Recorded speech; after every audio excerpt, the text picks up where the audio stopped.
నీ తల్లి పేరు మాకు ఇప్పుడు చెప్పు తల్లి. అమ్మ పేరమ్మ కూతుర్ని నేను తల్లి నేనమ్మ.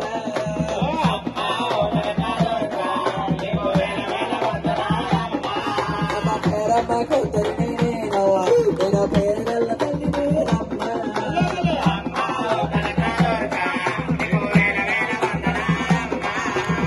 అమ్మ కనకదుర్గమ్మ తల్లి పుట్టావా చెప్పు, నీ తండ్రి పేరు చెప్పు, నీ తల్లి పేరు చెప్పు, నీ అష్టభుజంలో ఏ ఆయుధం ఉందో నాకు ఇప్పుడు చెప్పు తల్లి. చెప్పు తల్లి. అమ్మాయి అనవసరం తుల్లోని నీకు